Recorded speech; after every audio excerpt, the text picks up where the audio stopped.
Hey guys, tonight we slip quietly through the cloister gates of a medieval French monastery. It's dark, the kind of darkness that makes every sound feel amplified. Your footsteps echo gently off damp stone, and the musty scent of incense still lingers from vespers. You're not quite sure if you're allowed to be here, but no one stops you. Everyone seems deeply asleep, except for the kitchen boy who's sneaking off with a suspiciously clinking jug. You're here to uncover the surprisingly cozy story of how monks sworn to lives of discipline and denial brewed one of Europe's tastiest solutions to a problem they technically created for themselves: fasting. Because when you're not allowed to eat, but no one said anything about drinking, well, you can imagine how that loophole played out over the centuries. You probably wouldn't last a week here. Sure, the silence is peaceful and the candlelight is romantic in a kind of spooky, we pray 8 times a day sort of way. But the diet's sparse, the chores constant, and the rule book, well, let's just say it has footnotes. So before you get comfortable, take a moment to like the video and subscribe, but only if you genuinely enjoy what I do here. And let me know in the comments, where are you listening from and what time is it over there? Now dim the lights, maybe turn on a fan for that soft background hum, and let's ease into tonight's journey together. You're entering the Benedictine world of the 9th century, a place where salvation is measured in prayer hours and your stomach is expected to stay humble. Food was never supposed to be a central focus of the monastic life. That was the whole point. According to the rule of Saint Benedict, the original medieval monastic how-to manual written in the 6th century, meals should be frugal meat rarely consumed and silence kept throughout. No chatty lunches, no snacks, and certainly no extra helpings. But reality, as usual, got a little soggy around the edges. Imagine this, it's Lent. Not just a skip dessert, Lent, but a real monastic Lent. 40 days, 2 meals a day, max only after sunset, and no meat. You're tending vegetables in the bitter spring rain, your stomach groaning like the Abbey bell tower. And then the question arises, what actually counts as eating? Historians still argue whether the early monks were already brewing beer for this exact purpose, or if the loophole evolved slowly like yeast in a warm cask. But by the 11th century it was very clear beer didn't break the fast. Why? Because it wasn't chewed. That was literally the distinction. If you could drink it without biting anything, you were golden. It was liquid bread, a phrase monks loved, and for good reason. Thick with grains, fermented just enough to preserve it, and often more nutritious than the watery soups served at supper. Beer became both a comfort and a kind of monastic miracle. You walk past the cold refectory where wooden bowls sit empty and a single loaf of rye bread lies forgotten on a bench. Then you follow the scent, a curious blend of yeast hay and something vaguely fruity. It leads you down to the cellars. This is where the magic happens. Back then the monks didn't know the science of fermentation. They called it God's work, or simply the result of a well-blessed barrel. Still, they knew what they were doing.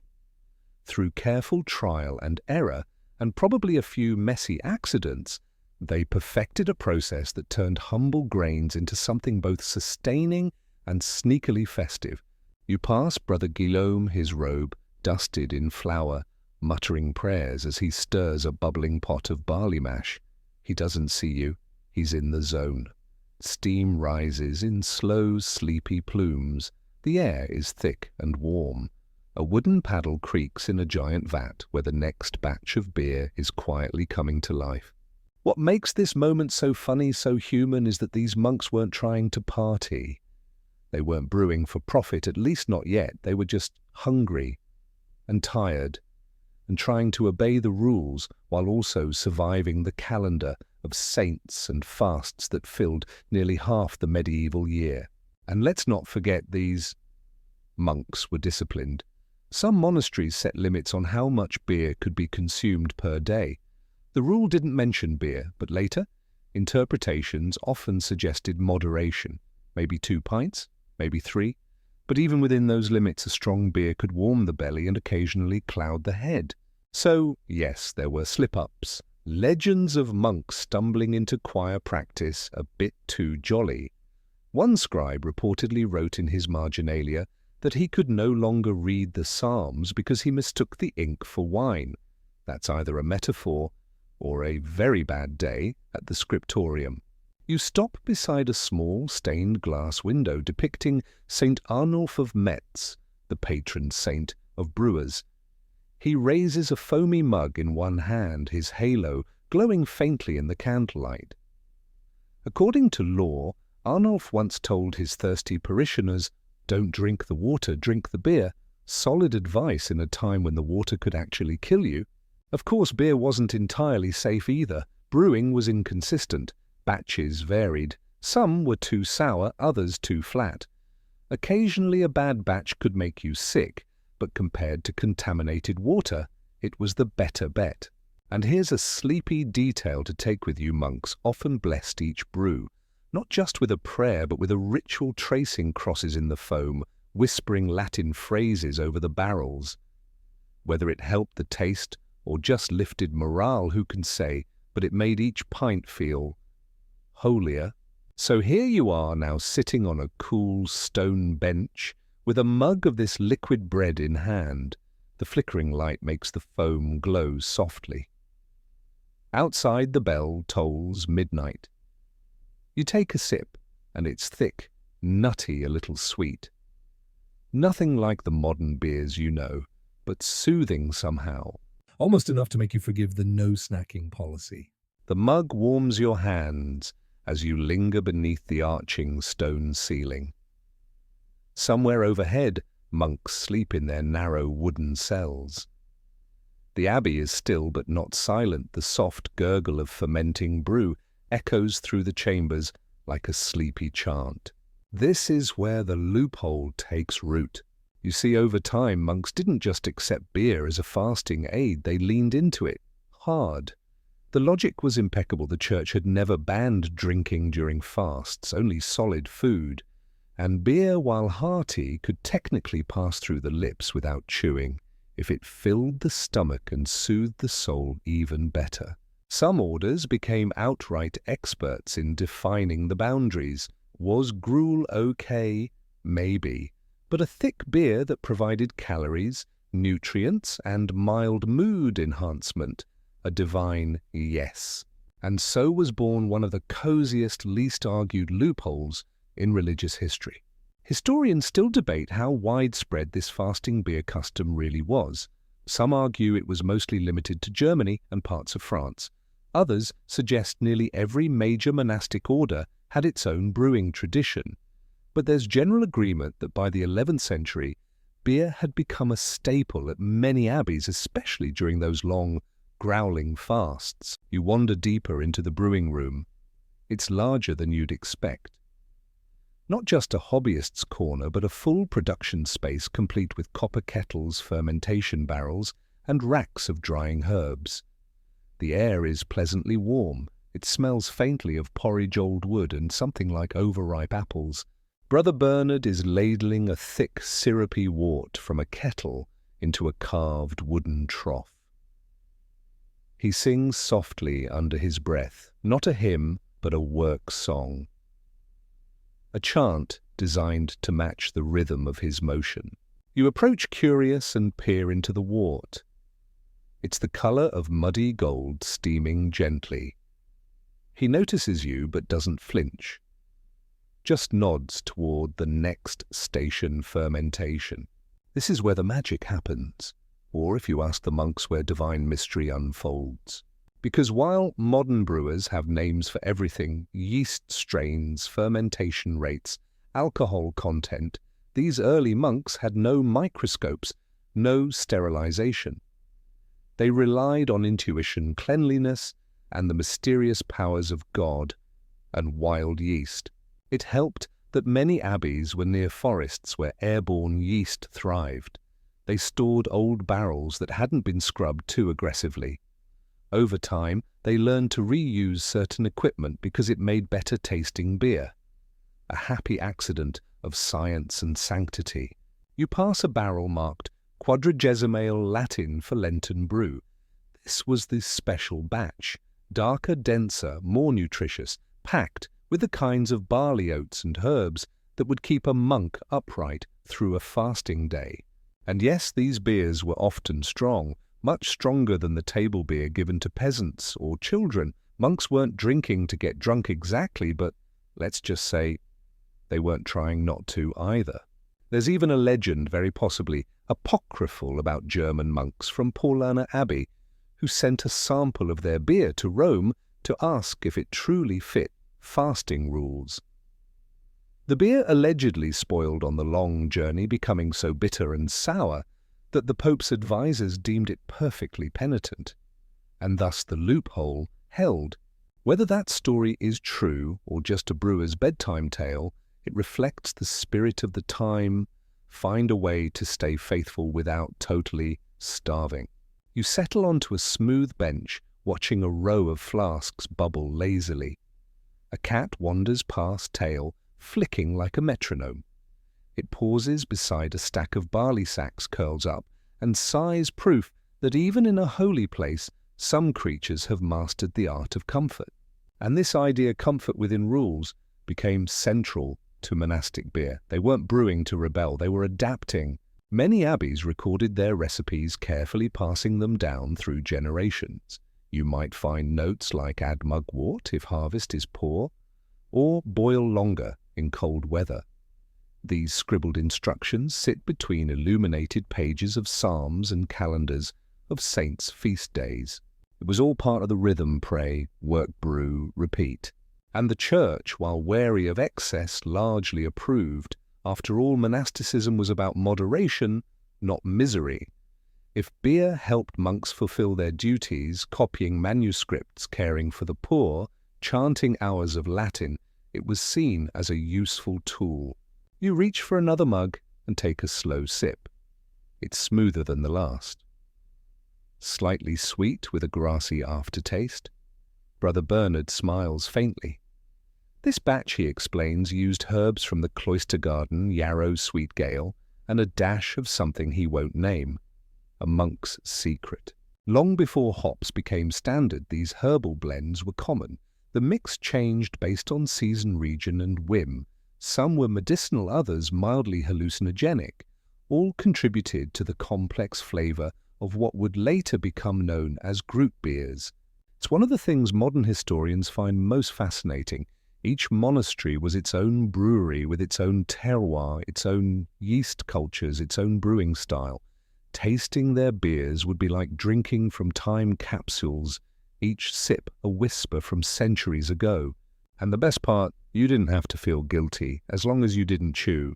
As the fermentation barrels gently bubble on and a nearby monk snores through a litany of dreams, you start to feel it too. That soft warmth in your chest, that calm that says, I may be fasting, but I'm doing just fine. You wake not with a jolt, but with that gentle realization that you drifted off for a moment, lulled by the scent of brewing grains and the ever-present hush of monastic life. The cat has vanished. So has Brother Bernard. The cellar is dimmer now, lit only by the flicker of 2 beeswax candles set near a stone basin. You stretch your legs and begin wandering again, slowly climbing the worn stone stairs that spiral upward toward the dormitory and library. As you ascend, the air cools and the scent of barley gives way to vellum wax and dust. Because for these monks, beer wasn't just about fasting loopholes, it was about fuel. Remember, this was a world without central heating. A world where sunrise didn't mean wake up, it meant prime the first prayer hour of the day. Where afternoon might involve recopying scripture until your eyes blurred and your fingers cramped. And in this world, beer became the gentle prop that helped keep things going. You step into the scriptorium, cold, dim, lined with heavy oak desks and neat rows of ink pots. A monk sits hunched, carefully illuminating a capital B with a curl of ivy and a grumpy-looking rabbit. he barely notices you. He's been here for hours, and beside him a modest mug of beer, not to celebrate, not to rebel, but to maintain. Monastic beer served a dual purpose. It was both a fasting workaround and a kind of medieval Gatorade. Rich in calories and easier to keep safe than water, it sustained tired minds and aching limbs, especially during those parts of the year when Lent blurred into Advent, and every other Tuesday was a saint's feast day requiring another form of fast. Historians still argue whether some monasteries overdid it. There are accounts, usually from critical bishops, complaining of worldly monks who sipped with too much cheer, but most evidence suggests moderation was the norm, not the exception. Plus, you weren't supposed to drink in the dormitories, which of course means it happened all the time. You pause in the hallway outside the sleeping quarters. The dormitorium is silent except for the occasional cough and the creak of straw-stuffed mattresses. But tucked beside one straw pallet is a telltale mug carefully wrapped in cloth to muffle any late-night clinking. And here's the thing, beer wasn't seen as naughty, it was part of life. Monks drank it at meals during work, sometimes even during prayer hours, provided they weren't leading the chants, of course. In some abbeys, the daily ration for each monk was nearly 2 liters, and during fasts that could double, but they didn't call it beer. Not always. Depending on the region and the century, it might be Cervisia Olbira or simply drink.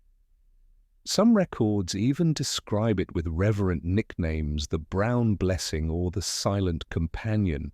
You continue through the corridor until you reach the garden cloister, open to the moonlit sky.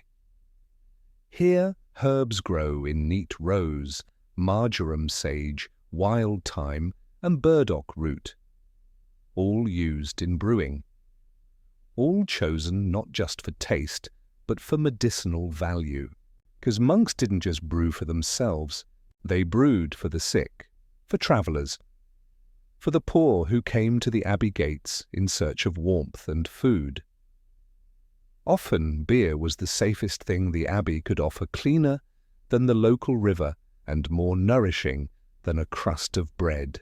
You spot a wooden cart near the gate, stacked with small wooden flasks and one larger keg, an offering for tomorrow's visitors. It's not glamorous work, this kind of charity brewing, but it was central to the monks' quiet philosophy, prayer, labour, and service. And let's not forget, brewing beer was hard labour. You head back toward the brew room where the early morning shift is beginning. Brother Etienne is already sweating despite the cool hour. He's hauling sacks of barley on one shoulder and shouting instructions to a novice who's somehow managed to drop the mash paddle into the kettle. The whole place smells like oatmeal and damp stone. You help for a bit, why not? The sacks are heavy, but there's something oddly satisfying about pouring them into the grinding mill. The grains clatter and hum as they're crushed into floury dust. Etienne explains gruffly, but not unkindly, that the best beer requires patience. The grains must be roasted just enough. The water must be blessed ideally from a spring, not the well. The mash must be stirred constantly and the wort boiled long enough to kill whatever might cause a bad spirit to inhabit the brew. He makes the sign of the cross as he says this. Not metaphorical. He really believes the beer listens. And maybe it does. Because for all their discipline, the monks also believed in the small, holy mysteries of life.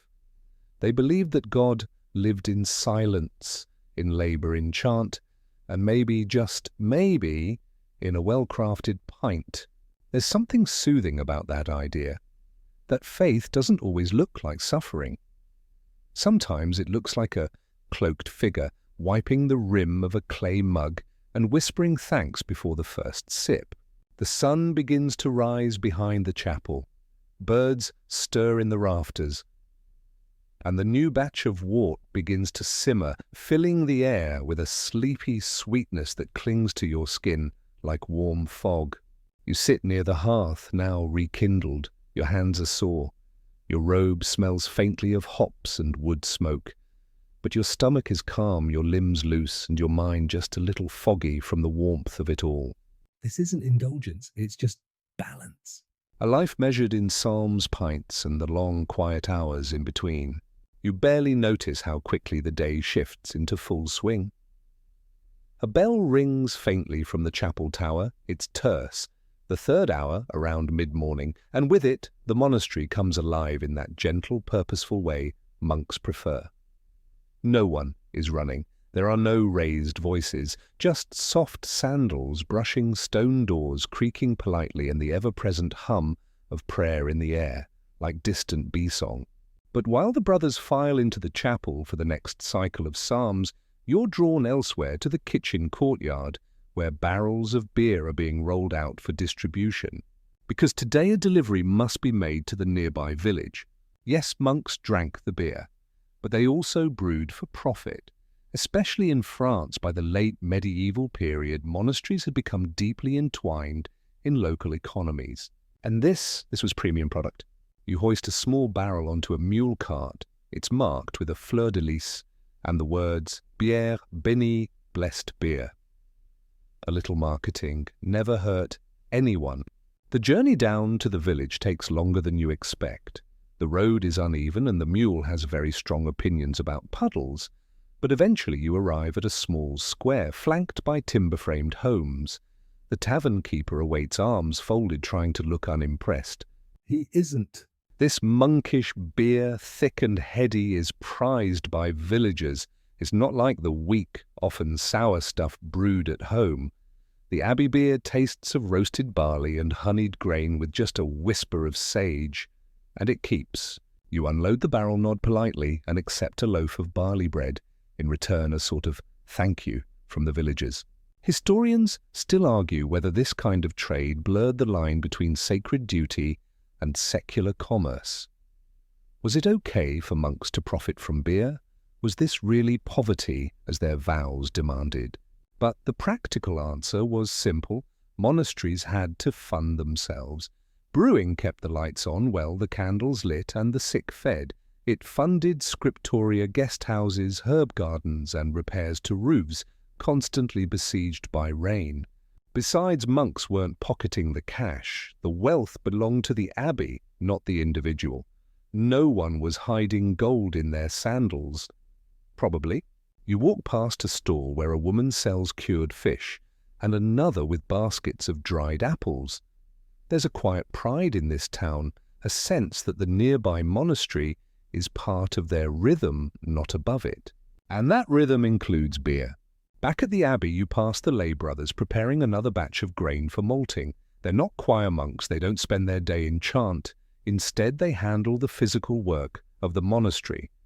And that includes hauling, stirring, bottling, and if no one's looking, taste testing. One of them hands you a small cup of something different. It's sharper with a citrusy tang. This, he explains, is table beer, a lighter brew made for daily consumption. Lower in alcohol, easier on the system. Even children and the elderly drank it. It's the medieval version of a sports drink minus the neon colors. You sip, surprised at how refreshing it is. Not bad for something made with what looks like burned porridge and rainwater. As the sun climbs higher, the brothers gather again for the sixth hour just past noon. Afterward, lunch is served in the refectory. A slab of cheese, some lentils, yesterday's bread, and beer. Of course, the refectory is quiet. Monks eat in silence, listening to one of their own, read from a devotional book as they chew. You sit among them, eyes tracing the vaulted ceiling, while the mug warms your hands. There's something strangely luxurious about this simplicity. And here's your quirky tidbit for today. Some monastic orders actually ranked their beers. In one abbey, the highest grade brew was called prima melia, the first and best, reserved for special occasions or visiting nobles. Then came secunda melia, your standard monk's pint. And finally, the tertius, the weak beer given to workers or passed out at the gate. Like a medieval drink menu complete with VIP access. You might imagine this caused jealousy, but monks were trained to detach from worldly status. mostly. You do hear one novice mutter under his breath when his neighbour gets the foamy pour. Old habits die hard. After lunch, there's time for a brief nap or quiet contemplation. You choose the garden reclining on a sun-warmed bench under a fig tree, and it hits you this life for all its rigidity contains small freedoms. Beer isn't rebellion, it's comfort, communion, consistency. One historian puts it this way: monastic brewing was not an escape from hardship. It was a ritual of resilience. You smile watching a bee land on a flowering herb near your foot. If that's not a metaphor for monk life, nothing is. The bell rings again. Time for nones. Another prayer. Another gentle pivot in the day. And after that, the brewing continues. It always does. In a world with few luxuries, beer was a rare indulgence blessed by routine, aged in humility, and ironically enough, lifted up by the very rules meant to deny pleasure. The loophole was real, but so was the labor, and somehow the monks made peace with both. You return to the brew room just as the sun starts its slow descent. The golden hour light filters through high-arched windows, bathing the stone walls in warmth that has nothing to do with temperature. It's the kind of glow that makes everything barrels, mash paddles, even sweaty monks look a little holy. Brother Etienne is humming now a low chant, with no real melody, just rhythm. The copper kettle burps gently. The smell in the room has shifted again from the grainy, porridgey scent of the morning to something richer and slightly tangy. Fermentation has begun. You lean against the wall mug in hand, watching the liquid swirl in its wooden vat, and you think this is more than cooking. It's almost alchemy. And in fact, it was considered a kind of sacred science. Monks took obsessive notes on their brewing methods, often written in Latin, complete with marginal doodles of hops or tiny barrels with angel wings. Brewing logs were stored right alongside medical texts and theological treatises. Some monks even included prayers within the recipes themselves, because while beer was physical nourishment, it was also symbolic, a product of order, patience, and divine timing. You peer over one of the brewing logs. It's handwritten on vellum, the ink slightly smudged from damp fingers.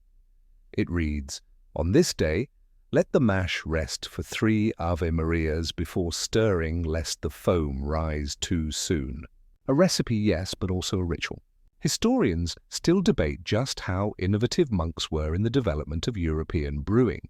Some argue they were the first to standardize processes like filtration and secondary fermentation. Others point to earlier secular brewers in German towns who may have beaten them to the punch a pint. But there's no denying that monasteries refined the craft. Especially when it came to cleanliness. You follow Brother Etienne into the rinsing chamber, where barrels are being scrubbed with hot water and stiff brushes. He's muttering something about a batch from last winter that went mysteriously fizzy. He suspects a novice forgot to bless the tools, or maybe left a rat in the mash. It's hard to say. Either way, sanitation matters. Unlike many medieval institutions, monasteries emphasized cleanliness not necessarily because of germ theory, which didn't exist yet, but because dirt was associated with disorder, and monks loathed disorder. So they boiled their water, scrubbed their tools, and used fresh herbs like wormwood and hyssop to cleanse the spirit of each barrel. You assist for a bit, rubbing your thumb over a stubborn patch of residue on a wooden spigot. The air is full of soapwort and steam. Then a sudden noise. A knock at the guest house door. You follow the sound, ducking through a hallway strung with drying hops. Outside, a traveller leans against the wall, cloaked and wind-blown, his boots caked with dried mud. He's come for a night's rest and, more importantly, a monk's meal. The porter welcomes him with a soft nod. No questions asked. Hospitality is sacred here, and yes, it includes a modest cup of beer. Because beer for monks was a form of welcome. It said, "You are safe, you are warmed, you are not judged for being weary." You watch the guest eat his lentils and break his bread with trembling hands. The beer goes down slowly, not because he's savouring it, but because he needs it. And now your cheeky fringe fact of the evening. Some abbeys produce special traveller's beer that was slightly sweeter and higher in alcohol to calm anxious stomachs and help guests sleep. Think of it as a medieval nightcap crafted by someone who's taken a vow of silence but still knows how to chill. The traveller finishes and offers a quiet thank you. The porter replies with a smile and a gentle motion toward the chapel. Vespers is beginning. You tag along again, not because you have to, but because somehow you want to. This time the chant is slower. The sky outside has turned indigo with stars just beginning to blink into view. Candles flicker along the pews. The walls echo soft Latin syllables like water moving over smooth stone. And now even your breathing slows. The day is ending, but not with fanfare, just the soft landing of routine. After Vespers, there's one final task: securing the brew. You help Etienne and two novices cover the fermenting vats with clean cloths. A wooden cross is placed gently on top, not out of superstition, but habit. Protection comes in many forms. And then finally the cellar is dark again, quiet. You take a seat on an overturned barrel. The stone is cool beneath you, the air just damp enough to feel like a blanket. It's hard to believe this quiet, holy place was once considered cutting edge in the art of brewing. That men who prayed hourly and fasted for weeks also revolutionized the drink that would become pub staple and party fodder. But that's the story, a gentle contradiction brewed slowly in the shadows of stone walls. Beer not as rebellion, but as reverence. And as the last bell rings out across the hills, you feel something close to gratitude. Not just for the warmth of the mug still in your hand, but for the quiet humans who made it, sneaking calories through loopholes with a wink and a prayer. The next morning arrives not with fanfare, but with bells again. This time, Lord's. The sky is a misty lavender dew, clinging to every blade of grass, and your breath puffs visibly in the cool dawn air. You rise slowly, joints creaking like old wood, and make your way down to the brew house. It's always quietest just before the day's true noise begins. The monks are already awake, of course. They've probably been up since your second dream. But you're not here for morning prayers today. You're here for bottling. Yes, finally, beer that's ready. You descend into the cellar where yesterday's fermenting batch has been moved into barrels. The air is earthy and cool, thick with the scent of yeast and toasted grain. Somewhere in the back a monk is whistling softly, some Gregorian-adjacent tune that probably hasn't been hummed since the last crusade. You're handed a long-handled ladle and a row of earthen jugs. And as you work, you think, this isn't just about beer. This is about preservation. Because for all its role in liturgy loopholes and monastic calories, beer's real genius was in being safe to drink. Unlike untreated water, which often carried a delightful cocktail of medieval illnesses, beer had been boiled, fermented, and often seasoned with mildly antimicrobial herbs. So the monks weren't just bending rules, they were dodging dysentery. Still, historians continue to debate, were monks genuinely motivated by health and hospitality, or were they just really into buzzed scripture reading, no firm consensus?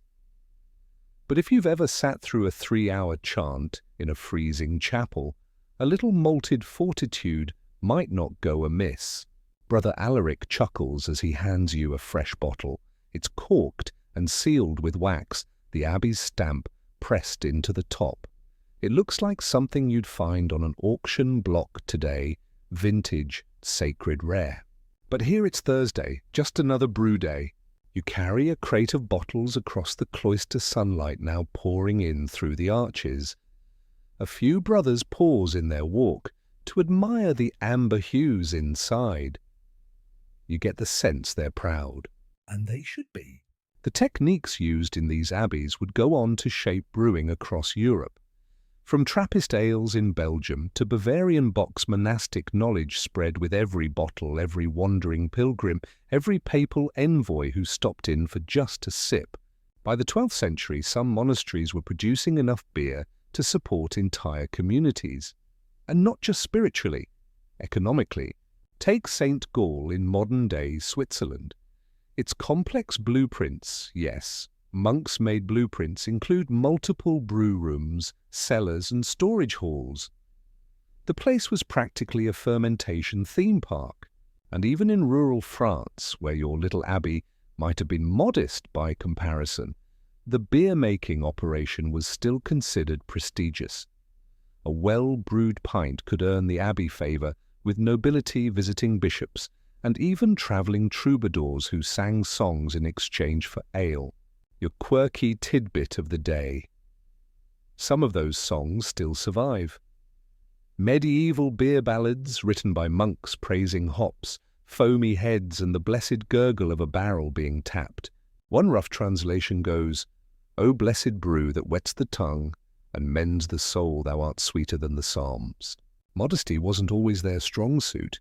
Later that afternoon, you help load another mule cart with barrels, this time bound for a nearby convent. Yes, nuns drank beer too, and sometimes they brewed it even better. But that's a tale for another night. For now, you trail along on the delivery, passing through pine-shaded lanes and soft hills dotted with lavender. The monks walk quietly like they're part of the landscape. Occasionally one will stop to gather herbs, lemon balm, sweet Sicily, maybe some yarrow, all destined for the next experimental brew. Because brewing was never static. Even under vows of obedience, monks tweaked, tested, and tasted. They logged which grains made thicker foam, which herbs fared better in winter, which batches gave excessive vigour to elderly friars. Trial and error cloaked in holy patience. And that's the lesson that keeps bubbling to the surface, isn't it? They weren't just working around fasting rules. They were innovating quietly, persistently, prayerfully. And not because they needed glory or wanted fame. Most batches weren't even labelled with a brewer's name, but because the work itself felt good, felt right. Evening draws near again. The sky streaks peach and grey, and the bells call you home. Back inside the cloister, a warm jug is passed around. You sip, letting the richness settle on your tongue. It tastes of smoke fig and a little clove. Unexpected. Brother Etienne winks. New blend, he says. Don't tell the abbot yet. And in that moment you realize monks weren't just preserving rules. They were preserving joy. Night deepens over the abbey, and the stars begin to arrange themselves with medieval precision. You half expect someone to consult a celestial chart and declare it an auspicious hour for bottling. But no, tonight is for something simpler sharing. You're seated now in a small stone refectory tucked away from the main dining hall. A low fire crackles at the hearth. Around you, a handful of monks gather on wooden benches, mugs in hand robes, loosened just a touch at the waist. You'd almost mistake it for a tavern scene if not for the gentle hum of psalms weaving between sips. And this brings us to one of the oddest yet warmest traditions of the monastic brewing world, the colazione. It's not quite dinner, not quite a meeting, more like a meditative snack session, a time when the day's rules soften and conversation flows not wildly, but enough to feel human. You sip your beer malty light, faintly herbal, and listen. One monk speaks of the time lightning struck the bell tower mid-chant. Another recalls a batch that exploded in the cellar and the flying cork that knocked out Brother Pierre's only remaining tooth. It's in this room during these evenings that beer becomes more than a workaround. It becomes fellowship. Some monasteries took this idea further, developing a hierarchy of beer types. There was the small beer low in alcohol and served daily, then stronger brews reserved for feast days or honoured guests, and finally a special refectory ale brewed only for monastic consumption, rich, refined, and never ever sold outside the cloister. That tradition survives to this day in some Trappist communities, where only beers brewed within the monastery by monks or under their supervision can bear the official Trappist seal. Historians still debate whether the earliest of these seal-bearing ales came from France, Belgium, or somewhere in the Low Countries. The records are murky, the recipes fiercely guarded, but most agree the roots run back to the humble abbeys like the one you now sit in. A fringe fact for your bedtime brain: one monastery in the 13th century made a beer so thick it had to be sliced with a knife and eaten with a spoon. They called it liquid bread, but honestly it sounds more like medieval porridge's drunk cousin. Outside the refectory you hear the low hoot of an owl. The monks begin to drift toward their cells. A few stay behind to clean. One pauses to stir the fireplace, staring into the coals with that far-off look monks often wear, half contemplative, half sleep-deprived. You rise and follow the winding corridor back to the guest house. The stone floor is cool beneath your feet.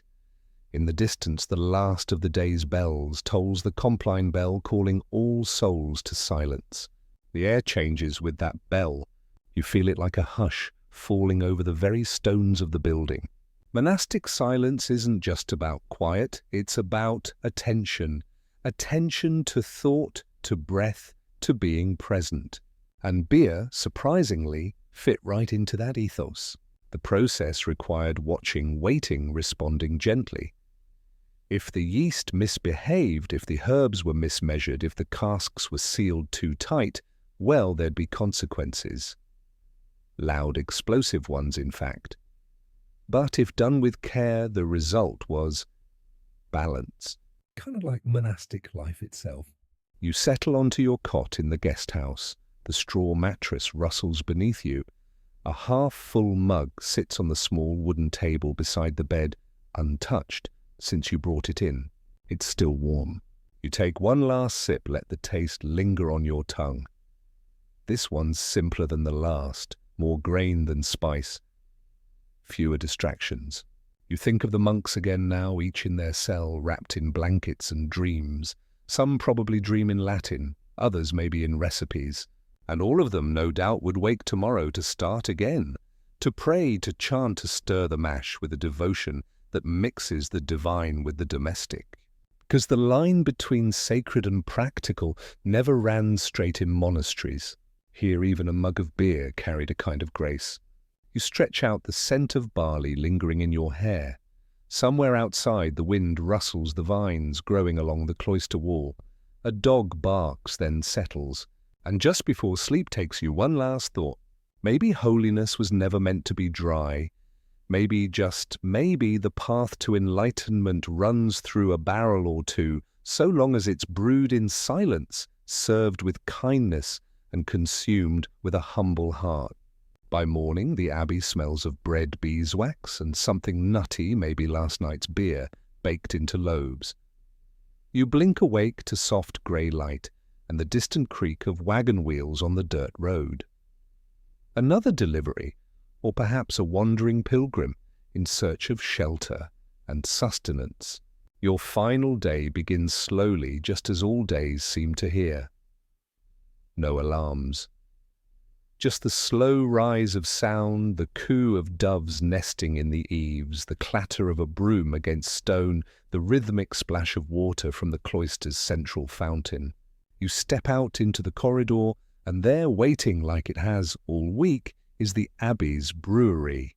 You've swept its floors, stirred its mash, tasted its results. But today you learn its legacy. Because this isn't just the end of your sleepy little visit, it's the beginning of how the monks' brews travelled far beyond these walls. By the late Middle Ages, monastic beer was so renowned that merchants would travel miles just to sample it, often leaving with barrels strapped to donkey carts. Some abbeys struck semi-formal arrangements with local towns exchanging beer for grain ink or even books. And while the official doctrine maintained that monks were not to seek profit, there were ways around that. For instance, donations, generous donations, especially generous after a particularly good vintage. Historians still argue whether these trades violated the spirit of monastic poverty. Some claim the monks kept it modest enough to fund repairs and alms. Others point out the suspiciously gilded manuscripts that began appearing in certain cloisters. Suspiciously? Frothy manuscripts, if you will. Your quirky tidbit today: some abbeys took to naming their brews after saints St. Lupulus, St. Boctavius, and the very real St. Arnold of Metz, who became the patron saint of brewers after allegedly saving villagers from plague by convincing them to drink beer instead of water.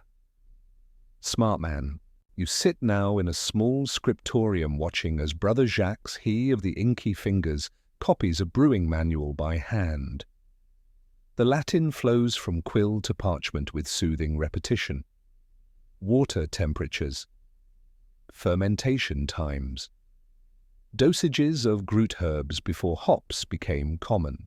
He pauses now and then to sip from a nearby jug. Quality control, he says solemnly.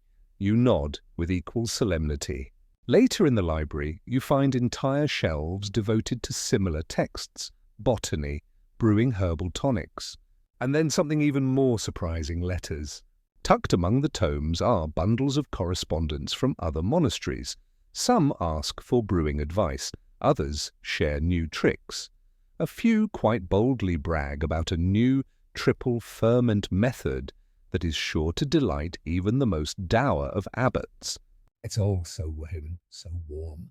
These weren't beer monks, they were monks who happened to love beer. And through their love they preserved knowledge that would have otherwise vanished with the fall of Rome. Because remember, much of this brewing wisdom wasn't new in the medieval period. The Egyptians brewed beer, the Sumerians too, but it was the monks who wrote it all down, who standardized, experimented, taught. And who passed it on? By the 15th century, brewing had begun shifting outside the cloister. Guilds rose, town breweries flourished, but always traces of monastic technique remained. In the quiet rituals, in the precise records, in the reverence. Even today, some of the most sought-after beers in the world are still brewed by monks in European abbeys. Their bottles are wrapped in paper, stamped with Latin, sold in hushed batches to waiting lists that stretch months, and every sip carries with it this quiet, ridiculous, wonderful legacy that a group of men who lived without wives, wages, or warm baths found one of the world's great joys in a bubbling vat of barley and thyme.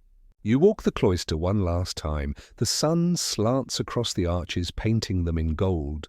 A young monk carries 2 jugs down to the cellar. He nods to you. You nod back. In your room, your pack waits by the door. You tuck a bottle inside, sealed unmarked. A gift from Brother Alaric. For the road, he'd said with a wink. You'll probably never open it. Some things are better remembered than tasted. And as the abbey recedes behind you, all soft stone and rosemary scent, you think again of the loophole, Of how fasting was supposed to empty the body. and how instead the monks filled theirs with liquid patience, brewed in silence, served in fellowship, and passed down with care. Not in defiance, but in devotion. Because after all, You probably wouldn't survive a medieval fast, but at least you'd go out tipsy and deeply reverently full. And now, as the echoes of the abbey grow quieter, and the fire in your imagination dims to embers, you ease back into your pillow, letting your breath slow and your limbs grow heavy. The clink of glass fades, the scent of toasted grain lingers just behind your eyelids like warmth held in the walls of an old stone room. You imagine the steady rhythm of a mash paddle circling in a copper vat, the soft scuff of sandals on flagstones, a bell tolling somewhere far off, slower and softer each time. The monks have gone to sleep now, each in his narrow cell, wrapped in coarse wool and steady dreams. The brewery is dark, the fire is low, even the yeast has settled. You feel the peace of it, the gentle patience of a world where everything takes time. Nothing rushed, nothing loud, just one small task at a time done well. You are not in a hurry. Not tonight.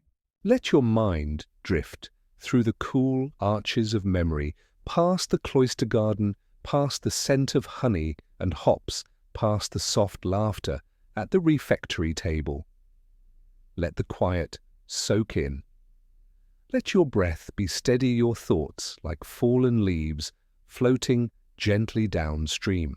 There's nothing more you need to do. No bells will ring for you tonight, no chapters to chant, no barrels to roll. Just sleep, Soft, steady sleep. with the peace of centuries around you and the gentle weight of stories settling like dust on old stone. Good night, my friend.